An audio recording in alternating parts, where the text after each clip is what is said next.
I followed the rules, paid my dues, and crushed shit in corporate America. Then freedom became all that mattered.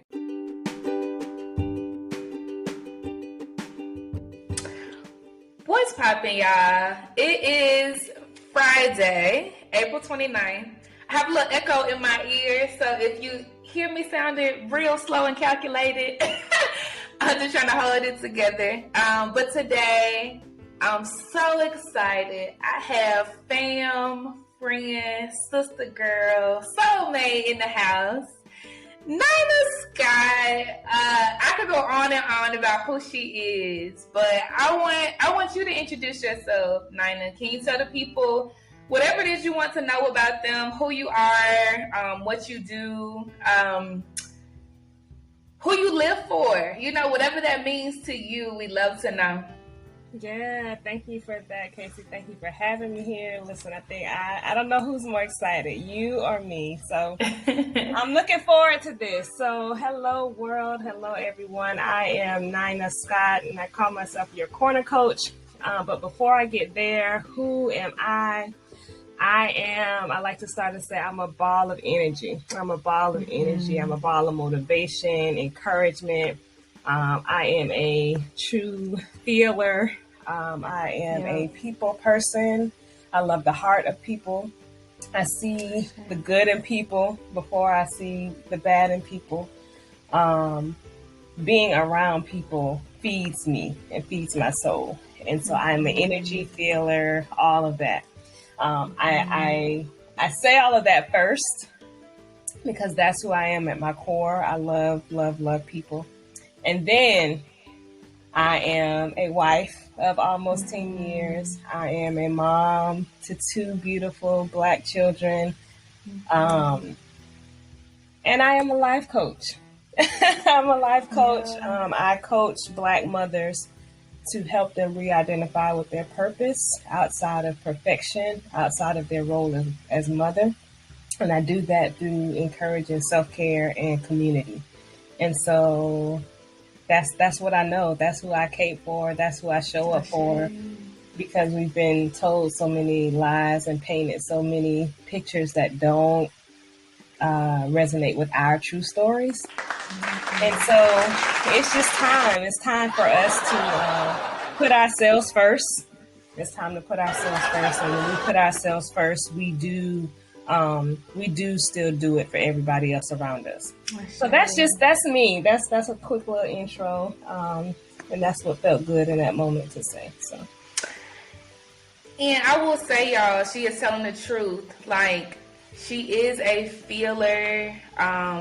I was just in the States, supposed to be there for a month, right? And it got cut short. I only stayed for 2 weeks, but Nina made sure she pulled up where I was to hug on my neck, right? And I, don't want us doing the most. I don't want to be an imposition to anybody or anything. But as soon as she said she wanted to come through, I knew that she meant it, that she was going to do it, regardless of what I said.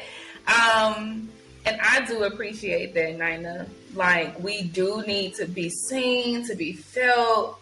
And though I'm not a mom today, I appreciate all the content you put out around women introducing who they are first, before mom and wife, and what their job is. I think it's a brilliant movement that you are starting, and I can't wait to continue to follow the journey.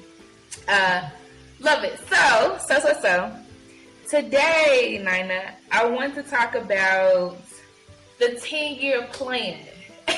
Right? Like, girl. Woke up thinking about that, especially since, I had all of these plans for my life.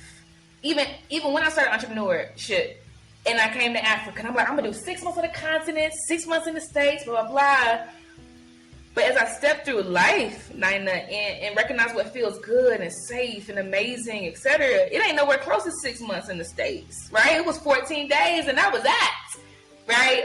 So I want to unpack, what we thought the 10-year plan would be and how it has changed.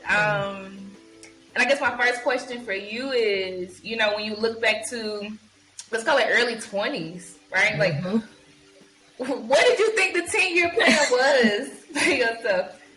Listen, you asking that question, the first thing I think about is in my early 20s, you could not tell me that I wasn't going to be married and finished with kids by the age of 25. Girl. 25. Me too. And now that I am, let's see, 10, about 13, 14 years beyond that, you know, still I consider myself new in this motherhood thing, in this marriage thing. I could not envision, you know, being married and having kids at that point in life. And I know it gets done, but just for me, where I am, I'm glad that was my plan in my head, but that wasn't God's plan for me, right? But I think we get so caught up in the structure of the plan. We get so like bent around what it's supposed to be like because of all of these pictures and all of these stories and all of these images of what it's supposed to look like is placed in front of us. But we don't talk enough about the flexibility of that, or we don't talk about the pivots of what happens if that doesn't happen. So for me, my plan was married and done with kids by 25. My plan was, you know, retiring after 20 years from the military. My plan was to, you know, be in therapy, you know, doing therapy.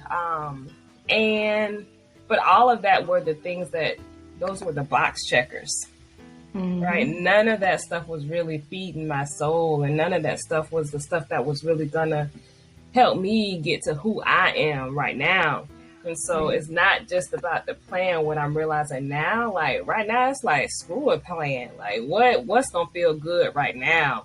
What do I need right now? And it's the journey of that, you know. So it's more the journey and the flexibility, and not the rigidness of the plan. I agree 100%. It's wild to think about it now, but yeah, like, what was my age? I think 27 was like married, 3 kids, and done with, you know, those boxes. Yeah. And now, like at 32, I'm just now stepping into understanding who I am. Right? Yeah. Like, it's wild. Got married at 22. I agree with you 100%. I don't know what the hell I was thinking. We were babies. Yeah. You know, trying to promise forever to each other, right? But yeah, things change.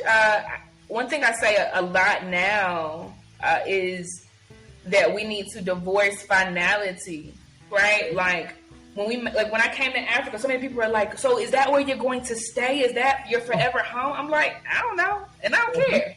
You know, like, in relationships, when women say, well, you know, you fell in love again, like, what advice would you give me today? And how, I'm like, bro, stop trying to game the system. Like, just be yourself, however long it lasts. It's beautiful. It's yours, your experience. And then at the end, you had that beautiful experience. You know, it's like, let's divorce finality. Yeah, it's a purpose in it all. Like, whether it gives you the end game that you were looking for, or the end picture that you were looking for, it's still a purpose in it that's going to lead to something else. Yep, 100%. And I think we torment ourselves. I think that's in everything, right? We torment ourselves trying to make sure we're as perfect as possible, and secure somebody as long as possible, that we don't even enjoy the ride. Yeah. And we securing the people who don't have nothing to do with the plan. Ooh, say that, sis. Say it one more time, sis. We're securing the people who don't have anything to do with the plan. The people who are not, yes, they are part of the journey, but they're not walking your journey. So we have to get out of this idea of trying to like live these structured plans for other people. Say that. Other people. Yeah. And where do you think it came from? Like, I don't even know that I've pondered that before, right? Like, do you think it was teachers that had us do that? Was it our parents? Was it movies? You know, like, was it the Tyler Perry movie? I don't know. I mean, I would imagine that it had to have been things that I've never thought about it either, but I think it would have had to have been things that we've seen, things that we've heard, things, you know, the experiences of other people. You know, I went down this, I went down this road and it didn't work. So don't incorporate this into your plan, or, you know, or this is the way it's supposed to be done. But according to who and according to Say what? that. Say So that. I think it's a lot of outside influences. And it's when you start walking in and then you realize, oh, this is not working for me. Or, oh, this don't feel good to me. Or, oh, this is making me feel some things that I don't want to feel. Yep. That's when it's time to pivot, and that's when it's time to change and figure out what your plan is, what your lane is. So. And, you know, speaking of like pivoting away, right, and deciding, two questions on that. Like, around what age do you think that happened for you? Like, this awakening of like, this doesn't fit for me. I'm going to go against what the 10-year plan was. Like, what age was that? And then two, like, how did you find the courage, right, to do it? Because it's not easy. Like, a big part of me leaving the States recently was because somebody in my family that I love so much triggered me, right? The fact that they did not fully support or did not fully understand who I am today, like, something about that hit something that was very vulnerable in the inside of me, and I cared a whole lot, to the point that I wanted to completely remove myself, you know, from that environment. So what age and how did you get the courage, find the courage to change? So for me, pivoting from the plan, I mean, obviously I wasn't married with kids by 25. So I think life just made me like, okay, it hasn't happened by now. We just got to, you know, live day by day and see what happens. But for me, truly, the change happened, I would say probably, I mean, late. Like, I'm 38, so probably at the onset of having kids. So like I said, my son is 6, my daughter is 4, almost 5. So not like 3 years ago, you know, three years ago. And it was the year after year after year of doing the same thing emotionally, doing the same thing physically, doing the same, trying to live into the plan that others had set, and it wasn't working. It wasn't working. So it's like, okay, now that I have these children, what am I going to teach them? That, you know, how can I show up and teach them one thing and I'm living and doing something else? Yeah. So then it's like, okay, well, I know that I have to do different now, but I don't know what that different looks like, and I don't know how to create that different. So then it's like, well, what I've been doing hasn't been working. What I've been doing been pissing people off. So why not just do me? Say that. So that's where the courage comes from to keep going. It's like, I feel good, and when I feel good, those who are attached to me feel good, and that's when I'm doing me. But when I'm trying to do everybody else, it don't work for my spirit and my soul. So then that trickles down, and it causes chaos and everything else in the household. So no, I'm not doing that. And not only am I not doing that, I'm not allowing anybody in our space who's not there to do that either. Because you can't have us all off, you know, all imbalanced. Yeah. So if I could throw my shoe right now, I would. Like, there were so many bars in that. One, for you to be, I would say, radical enough to say, after the kids, I'm going to teach them something different. And I don't even know what it looks like yet, but I trust myself enough. I trust my nature enough, right, to pour in what's good and right. That is so admirable, because at that point, it's not just about you.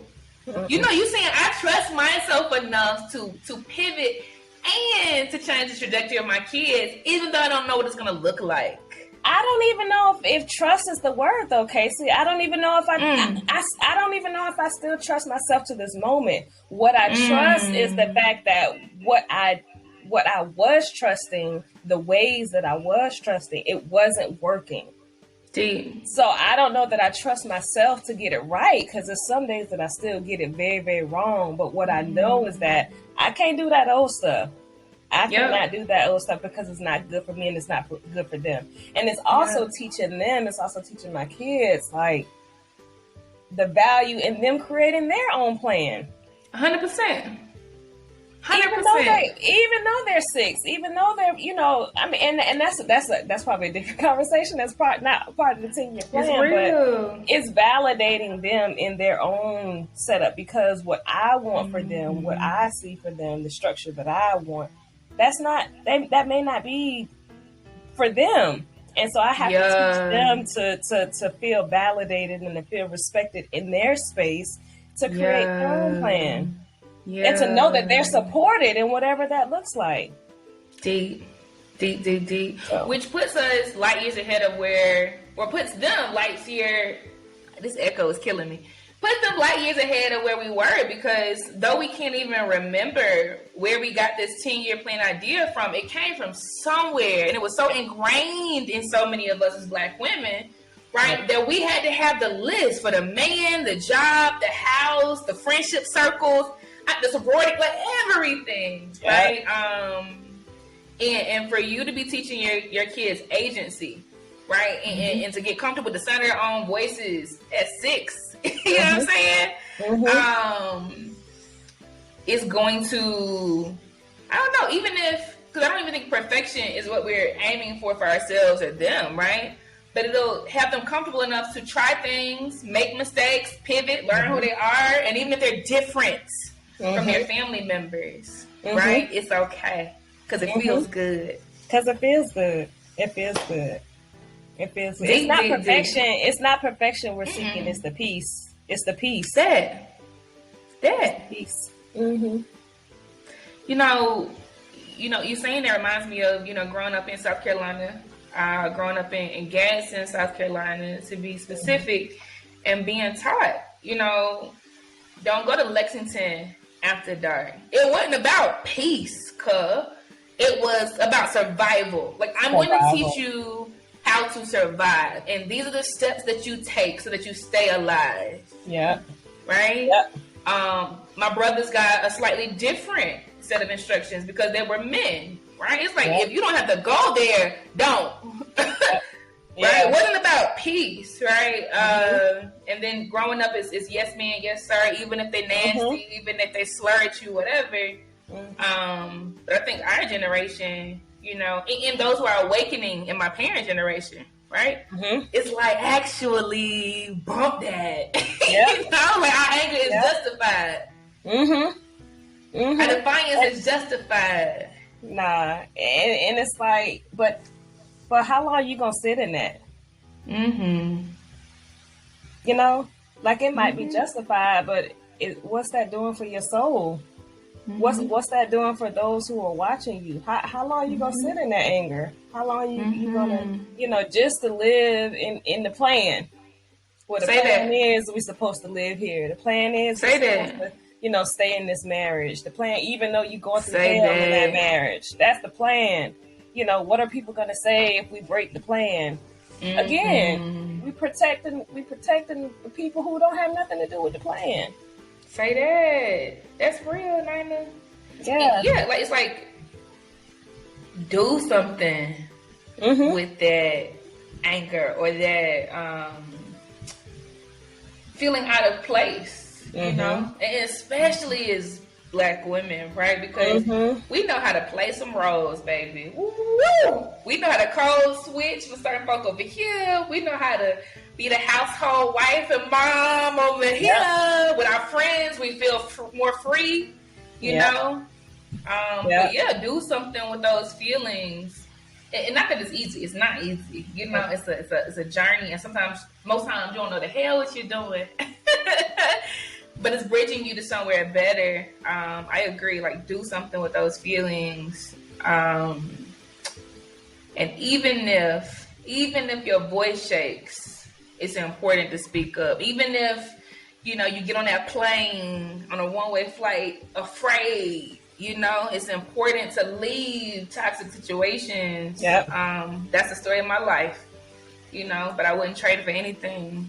Yeah. And I want to go back to you saying, the trust in yourself. Trusting, you say this all the time, do it scared. You still do it scared, because even if your trust is not that it's going to be right, it's better than not doing anything at all. 100%. So the question becomes, we get caught up on, what if it fails? What if I don't get it right? What if I don't do it? But we never ask ourselves, well, what if it works? What if it works? What if it works? Or if it doesn't work today, is it going to get me a step closer to it working? Listen. Is it going to expose me to some other resources? Is it gonna open up some relationships that I need for it to work? Yeah. I might not get this, but because I said yes, or because I did it scared, I did it afraid, it's still gonna get me one step closer in the 100%. Right direction. 100%. It reminds me of that quote that says, like, a daughter asked her mom, right, what if I fall? And she said, but baby, what if you fly? Yep. Like, there's so much upside to these decisions. Do it. It reminds me, like, very often, my son's in kindergarten, my daughter's in pre-K, so we're very much in that, like, handwriting, like learning how to read and all that kind of stuff. And you can see from an early age, and I think it's nothing, I'm not trying to teach them to be perfect, but you can see from a very age just their need to get it right. Their need to get it right. So sometimes they will, my son in particular, both of them, they will sit there and they will, I don't want to do it because I don't want to get it wrong. Right. And I have to talk to them and say, like, listen, I don't want perfection. I just want your effort. Right. I can work with your effort. We can do something if you try. But if you gonna sit here and just look at the piece of paper, then we don't have anything. Yeah, you're gonna get it wrong. You're definitely gonna get it wrong if you don't try. But just put some effort. Your effort will be rewarded. And then when they put that little bit of effort and they get it right, man, the celebration. Right. The celebration. I'm like, see, we get a little right.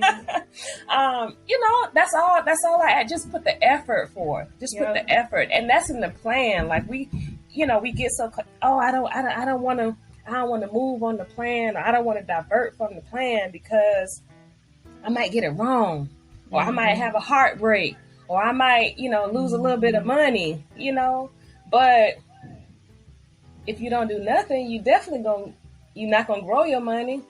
No. You're going to be lonely, all of these things. So put some effort for, and it'll move the needle. And there's so much love in what you said to your children, or in what you say to your children, right? Like, I'm not asking for perfection. There's so much love in that, because I can tell you, now at 32, because I've been processing, what triggered me recently, right? And why it cut so deep, why certain words or expressions of disappointment, right, cut so deep. And I'm still peeling at the layers, right? And I'm learning that it's okay to take my time with it. I'm going to fully be able to articulate the why before I bounce. I'm bouncing. Yeah. But I am understanding that because I spent so much of my life being the straight A student, making 100s on my report card, being a valedictorian, every single grade school institution I went through, all of these things, right? It's literally the first time in my life that I've ever disappointed or fallen short of or not fully convinced people that have always praised me, right? That I'm on the right path. And it's taking a new level of self-assurance, right? It's easy to feel validated, right?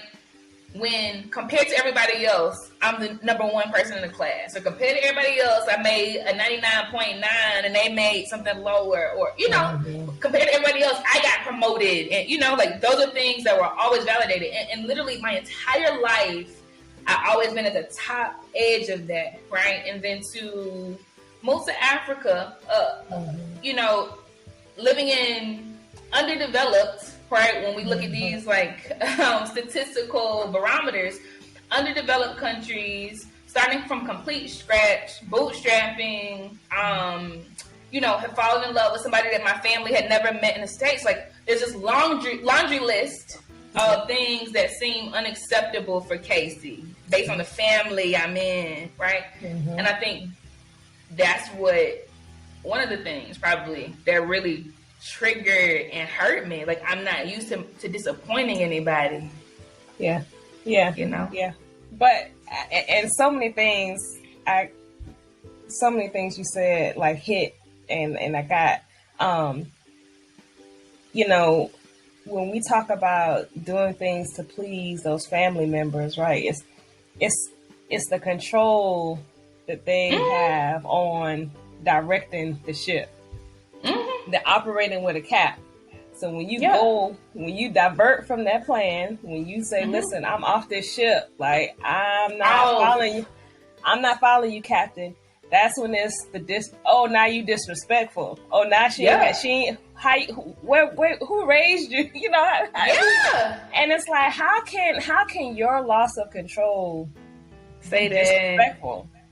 How am I disrespectful for putting myself and my needs first? When you're operating from when you have a cap on your vision point, and because literally a cap. Yeah, I'm exceeding that cap. Oh, now I'm disrespectful, and now, you know, I don't know what you're doing with your life. And, you know, I've gotten all that. I don't know if that's a South Carolina thing, you know, or what, but girl, I think it's a generational thing too. You know, all they know, it's just how you define success. Success for them is here on this path. You know, I can still be successful, and I might have to go around a couple bends. I might have to go, you know, through some rivers and down the valley and up the mountain. But I'm still touching success based on my definition. That's right. And it's not disrespectful. Right.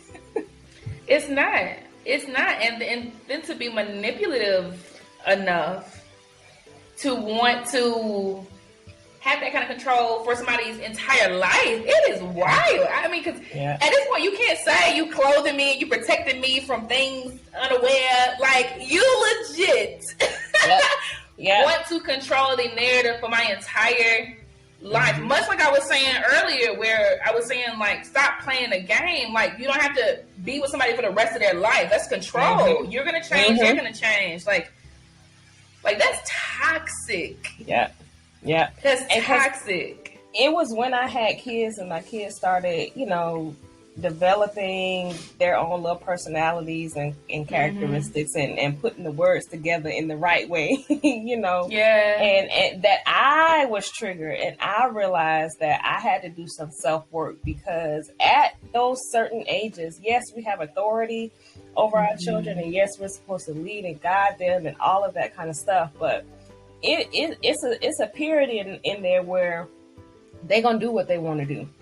Yeah, they're innocent, they're fearless, and they're like, I know you telling me I shouldn't jump off, you know, off of the fifth step onto the concrete. I know you're telling me I shouldn't, or I know you're telling me the stove is hot, but I want to touch it anyway, you know. But just that it was in that, seeing that in them, it made me realize, like, ooh, I'm allowing a whole lot of people to control some stuff within me that I gotta let go, and I gotta stop. Because if I'm telling my kids to be fearless, if I'm telling my kids to put some effort for, they gotta see me doing it too. That's right. They gotta see me doing it too. And so it was really a reflective moment, just you know, seeing the innocence and the fearlessness in their eyes. That made me realize, like, on an emotional level, on a mental level, like, some folks gonna have to get cut out the plan. Cut out the plan. 100%. 100%. Bye. For real though. Oh, for real. Like, for real though. And, like, nothing needs to be added to that. Cut out the plan.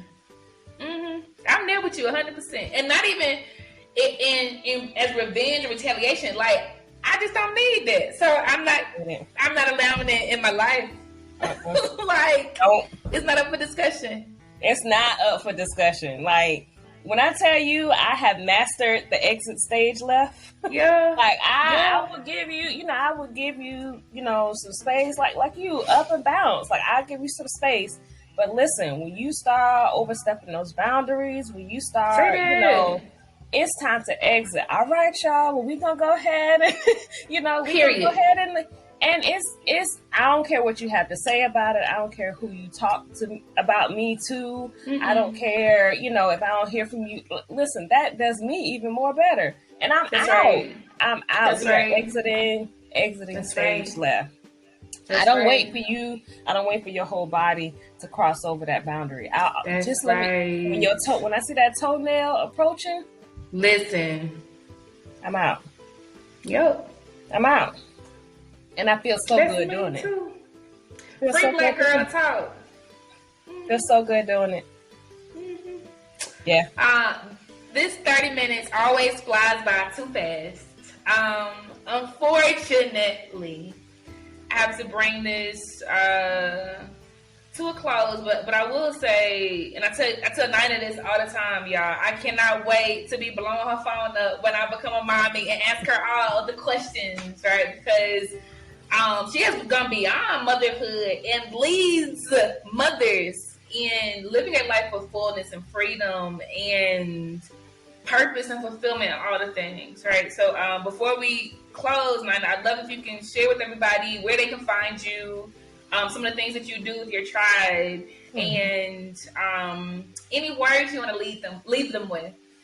Yeah, so I am on Instagram, Facebook at Your Corner Coach. It's spelled just the way it sounds. No funny letters, upside down, no spaces. Just at Your Corner Coach. I would love for you to, connect with me. And my biggest thing is helping moms to prioritize themselves first. We've been taught, we've been, conditioned, we've been trained to give all, to be all, and to pour out all of ourselves to, our children, and for those who don't have children, to, our jobs and our communities and all that kind of stuff. But what happens when that tank is empty? What happens when that cup is empty? You start serving from a place of resentfulness, you're overwhelmed, you're burnt out, you're exhausted. Everybody else around you is good and you empty. Say that. So that is really my focus, to help moms to understand, no, actually you can put yourself first, and you should put yourself first, because when you do that, you can serve from a much fuller place. You can serve from a whole place. And so I do a lot of self-care activities. I host a once a month, I call it the Power Corner event. We have one coming up for May. I'm going to drop that information real soon. And so I'm really excited about it. So I hope, if you're interested in that type of stuff. And it's exposure. It's exposure to different types of self-care, because the way I define self-care is not the beach trips. It's not the brunches and the manis and petties, which are important. Yes, those are great. But what do you do when your trip is planned for July and it's April 29th and you are losing it? Your tank is empty. What do you do when, your brunch is not scheduled for another 2 weeks?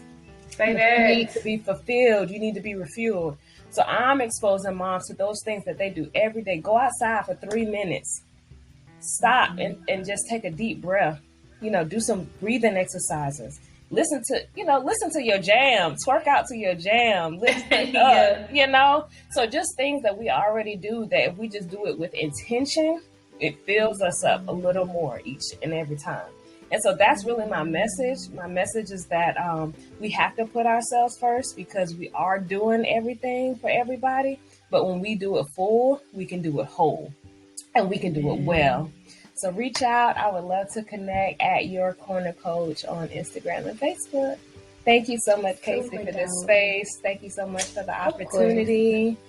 The conversation was amazing. And I just hope that, we said something. We said something to change the trajectory, change the plan, help someone feel confident in changing their plan and being okay with it. And still just giving some effort. just still giving some effort. That's shame.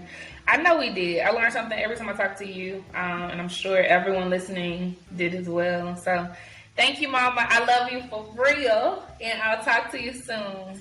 All right, Love. Thank you. Bye. Everybody out there. Bye.